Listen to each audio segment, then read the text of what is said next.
Hey guys, welcome back to my channel. Thank you so much for watching. It's been a few weeks since I've uploaded a YouTube video and I appreciate your patience. I wasn't planning on being gone that long. I was planning on taking a week off, just off of social media altogether, because Brady and I were planning on going out of town. And so I did have that on my schedule, but I also got sick, and then I also am having this issue with my YouTube channel. I posted about it on my community tab, and long story short, my YouTube videos got posted on this website that encourages people to click on a video, view it, and like it. So I'm getting a ton of spam traffic. It doesn't necessarily sound like a bad thing to get a lot of extra traffic on your YouTube channel, but it's not legitimate traffic. So it's against the YouTube terms of service to inflate your views and your like counts externally. So I'm having trouble with that. I don't want my channel to get flagged and get taken down, because that can definitely happen. I've reached out to YouTube, I've reached out to that website, and I can't get my videos taken down. So I had to private a ton of my old videos, and that has definitely helped. The issue is when people click on my videos and they watch it for like 2 seconds and then leave, it signals to YouTube that no one wants to watch my videos, that I can't keep anyone's attention. And because that was happening like thousands of times a day, because so many of my videos were posted on that website, it was just really affecting my analytics. Everything was plummeting. So when I was uploading a new YouTube video, it just immediately suppressed it. And I'm not someone who puts the blame on the algorithm, because I think there's so much that we as YouTubers can do to capture our audience's attention. But if I go into my analytics, it says my watch time, which used to be like 10 minutes per video, plummeted to like 13 seconds. So I'm just having so much trouble, and it feels very frustrating to upload a video, because I know that my analytics are so messed up on the back end. So anyway, I'm working on figuring it out. I contacted the website, I contacted YouTube. I'm just not really getting anywhere. So it's just been like one thing after another. 2021 has been the worst year, just like in my personal life. And I feel like YouTube has always been my escape. So dealing with stress on the YouTube end is just so frustrating on top of it. I'm just going to go with it. I'm just going to upload content like normal. And if my analytics are thrown off for now, that's just how it goes. So anyway, I just wanted to sit down and film a makeup declutter. I might sit down and do like a catch-up video with you guys in a few days and kind of chat with you then. But today I just wanted to talk about makeup. So every year I do a big declutter series on my channel. If you guys love declutter videos, I have an entire playlist. I go through drawer by drawer and declutter products in certain categories.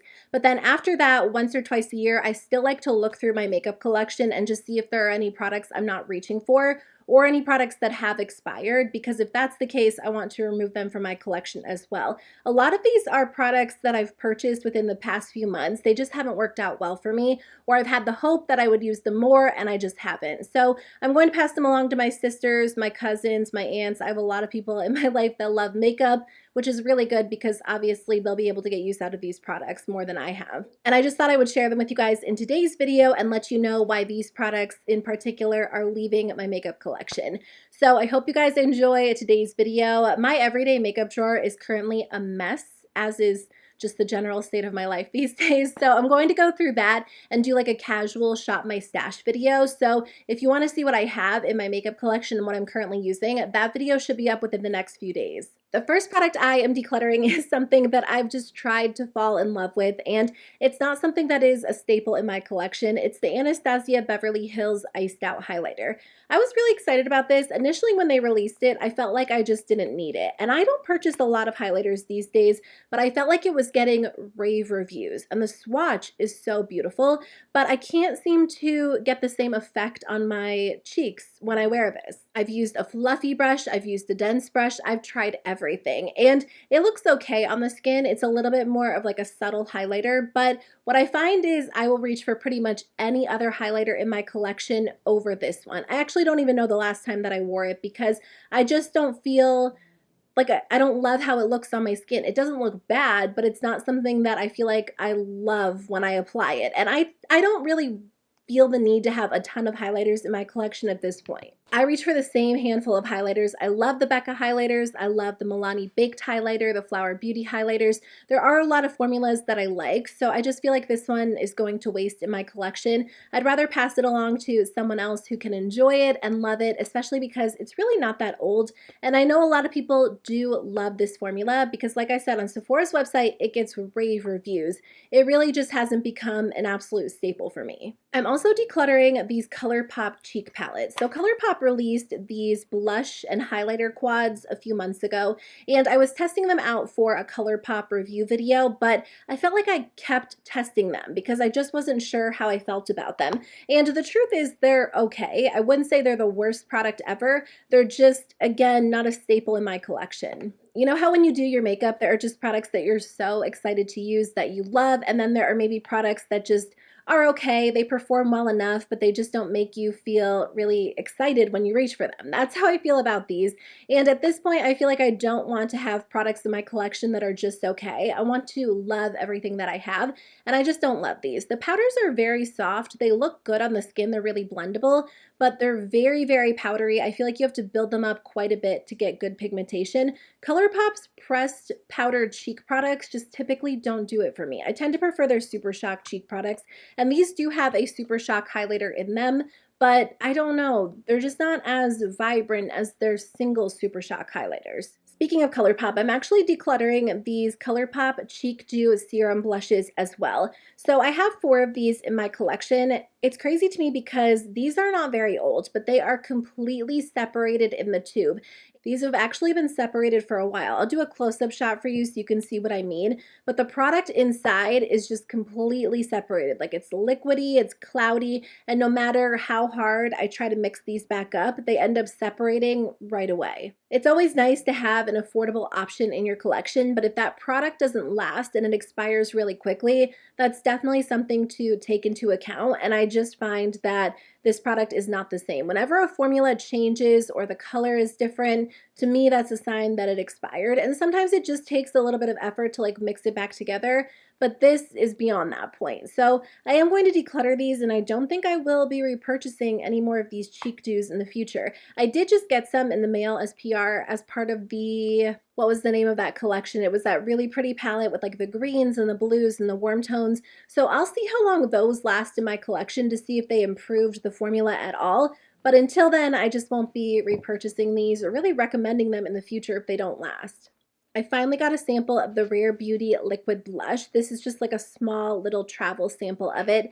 And I was so excited to try this because a ton of people have told me that this blush is so good. Unfortunately, the other Rare Beauty blush didn't work for me. The one that's like, that comes in a compact. I don't know why I can't remember the official name of any makeup product today, but that didn't work well for me. It just didn't last on my skin. So a lot of people said to try the actual liquid blush that comes in this packaging. So I got this, I think, as like a Sephora sample, and it just doesn't work for me. So I'm not completely blaming the formula. I feel like I could have just gotten like a dried out sample, but I will apply this to my cheek and blend it out, and it just stayed exactly where I applied it. So typically I'll just have like 3 dots of the product on my cheek, and I'll have to redo my makeup on that side of my face. Honestly, maybe liquid blushes just aren't for me. I have so many issues with liquid blushes, and at this point I feel like I am kind of into cream blush because a lot of brands have just created cream blushes that are very easy to work with. So I might just stick with the ones that I love and maybe stop trying to make liquid blush happen for me. I can't typically get it to work well. So I don't know. Also, this is not a color that I would tend to reach for very often. I just figured since I got it as a sample, I would try out the formula. And I don't know, it's just not as liquidy and blendable as I thought it was going to be. Here's another hyped up product that didn't work for me. I don't think I've actually even talked about this on YouTube yet because I tried it off camera and it didn't work for me, but I didn't think it was a bad product. I just felt like it didn't work well for my preferences. So this is the NYX Brow Glue. I actually recommended this to my sister because I thought she might like it based on reviews that I had seen. This is a very interesting texture. It's kind of like a liquidy brow gel. It does kind of have the consistency of glue. When you brush this through your brows, it has a little bit of a sticky texture. So I think if you have brows that are a little bit more difficult to tame, if you have a lot of brow hair, you might like this product. My sister has really full brows and I have really sparse brows, so that's why I thought she might really enjoy it. So I'm just going to pass this one along to her and see if she wants a backup, because for me and my sparse brows, it just doesn't do anything. I feel like I need more of a voluminous brow gel, one that actually adds like texture and volume to give me more of that full appearance. And I don't necessarily need something that's going to lock my brows into place because my brows don't fall. That was her issue. She couldn't get her brows to like stand up and have more of that feathered appearance because they are so full. So that's why I recommended this one to her, and I think I'll just kind of pass this one along to her too, since I think she does enjoy it. I haven't checked in with her in a little while on how she's feeling about it. My pugs are sleeping in here and they are snoring really loudly. They don't usually sleep in here when I'm filming. They're usually a little bit more active, or they'll sleep on the couch, but they are so clingy right now. They're both not feeling great. I think they caught like a little bit of a bug, so they're just very clingy. Pugs are pretty clingy on their own, but they're like extra clingy right now. They're literally sleeping like right here. Okay, I do have 3 powders that I'm going to declutter. I feel like I rarely declutter powder, but these powders don't work for me. I like all different powders. Even though I have oily skin, sometimes I do prefer more of a smoothing powder or a lightweight powder. Typically, I do like something pretty mattifying, but my sisters and my mom have different skin types than me, so I feel like they'll be able to get use out of these. The first one is the Kosas Cloud Set Powder. Now, I know a lot of people love this powder. In fact, I feel like this is a great option if you're someone who's not like a big powder person. If you have normal skin, or you have dry skin, or even if you have oily skin but you just like something super lightweight, you might enjoy this. I thought that it might be a good dupe for the Hourglass Ambient Lighting Powder in the shade Diffused Light. This one is in the shade Breezy, but it's just not as good as that one. This one, it just doesn't do anything for me at all. It doesn't mattify my skin. It doesn't make my skin look smooth or even. It doesn't blur my pores. I just feel like it's more of like either a finishing powder or a setting powder for people who don't like powder. I love powder. I have extremely oily skin. I feel like I need a good powder to set my skin, a good powder as a finishing powder, and even like a good touch-up powder. But this one just doesn't do it for me. So I'm going to pass this one along to my mom. I think she'll really enjoy this because she has more like normal to dry skin, and a lot of people who have normal to dry skin say that they love this, but there's really no reason for me to keep it. I just don't use it. I was so disappointed this one didn't work for me. This is the Urban Decay All Nighter Translucent Softening Loose Setting Powder. So I thought I had it right here. I don't have it. I love the All Nighter Pressed Powder. That one is so good for oily skin. It locks your makeup into place so well. You can either use a large fluffy brush, but if you really want to lock your makeup into place, I recommend using like a slightly damp beauty sponge. That works extremely well. I thought that this one would do the exact same thing, but this one leaves my skin looking oily so fast. If I set my makeup into place with this, my skin will look oily within an hour, and I feel like my makeup starts to break apart. My skin looks a little bit more textured. It really just doesn't look good on my skin. It does give my skin like a slightly blurred appearance, which is what it claims to do. So if that's like your #1 goal with powder, you might really enjoy it, especially if you don't need anything too heavy duty or too mattifying. I also just don't like the fact that it has a net in it. I have such a hard time with like net type packaging, but I feel like this type of packaging specifically just makes such a mess for me. And I just have a lot of loose powders at this point that I love, that I feel like this is not one that I want to keep in my collection. The last powder that I am decluttering is one that I actually mentioned in my July favorites and fails. As a fail, this is the Milani Make It Last Setting Powder. So I don't know why, but Milani's powders in general just don't seem to work well for me. I've tried a couple of them, and again, they get really good reviews, so I know that people do enjoy them, but I just can't get them to work for me. This powder had really good claims. I think it's meant to mattify your skin, make your skin look smooth and even, and then also be really lightweight. I would say that it feels like a lightweight powder, but it looks like a heavy powder. When you apply this, it looks like you're wearing a ton of powder. It doesn't like melt into your skin in a really natural way. It looks really heavy and it looks really powdery. The other issue is that my skin didn't stay matte very long. It ended up looking pretty oily pretty quickly. So I just feel like there are so many good powders out there. You know what? This one kind of reminds me of the IT Cosmetics, what is it called? Bye Bye Pores powder, like the texture and the look of it, but that one is significantly better. Obviously, this one is a drugstore powder. It's a lot less expensive, but I think I was hoping that it would kind of do the same thing that that one did, but it doesn't. I would recommend maybe just trying the Essence All About Matte powder instead of this one, because I feel like that one has similar claims, but it works better.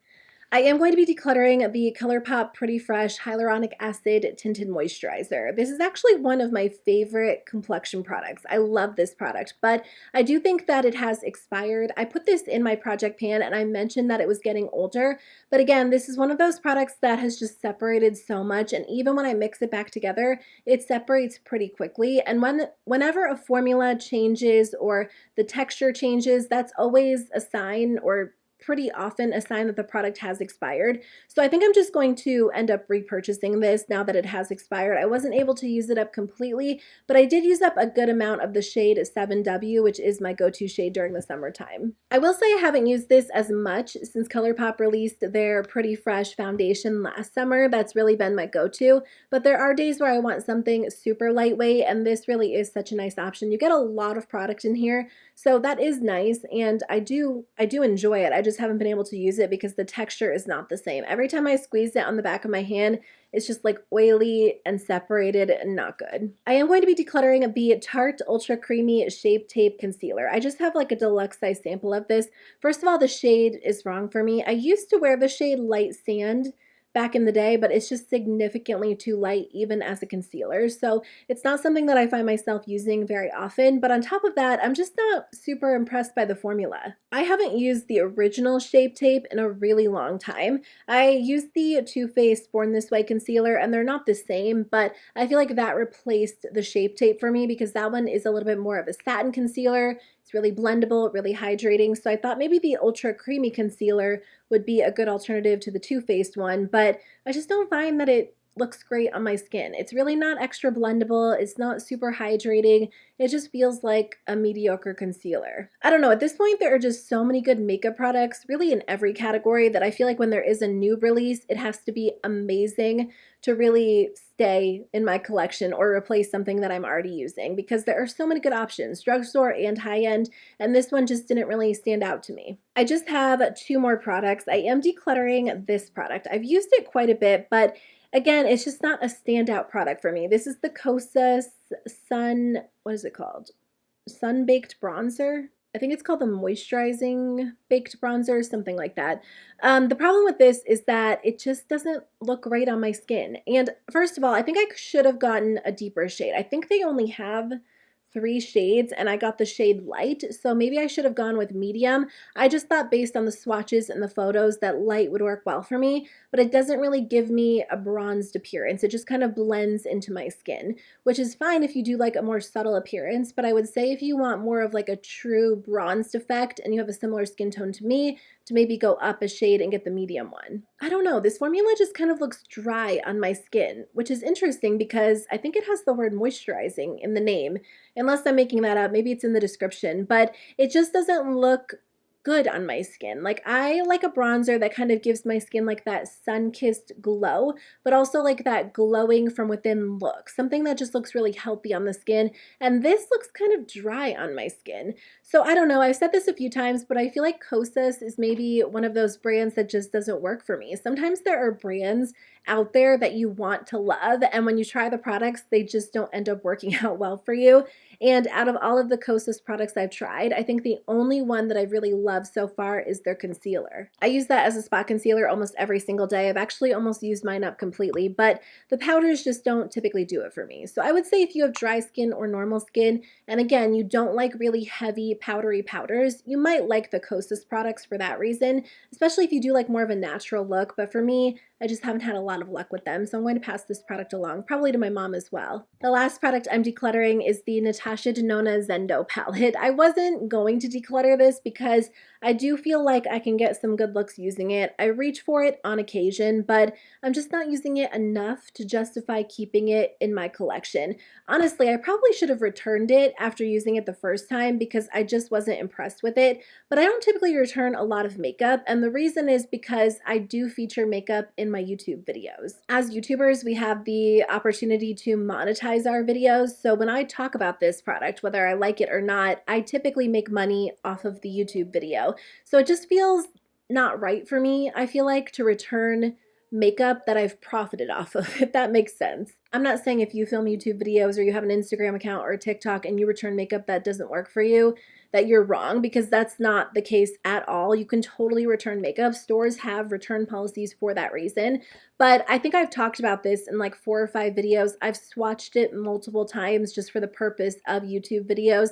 So it doesn't really feel right to return it now, if that makes sense. I'm just going to pass this along to one of my sisters. They like eyeshadow palettes as much as I do, so they might enjoy this formula better than I do, and they might have better luck with it. But for me, this was just like, it was a disappointment because there were a few shadows in here that just didn't perform well, and usually I rarely have issues with her palettes, especially the bigger ones. Okay guys, I think that's everything I wanted to share with you in today's video. Thank you so much for watching. Thanks for sticking with me even though I was away for a few weeks. I really appreciate it. I am back. I have a lot of videos that I'm planning on filming over the next few weeks, but if there's anything you guys want to see, let me know in the comment section below. Otherwise, I'll see you probably tomorrow with a new video. Bye.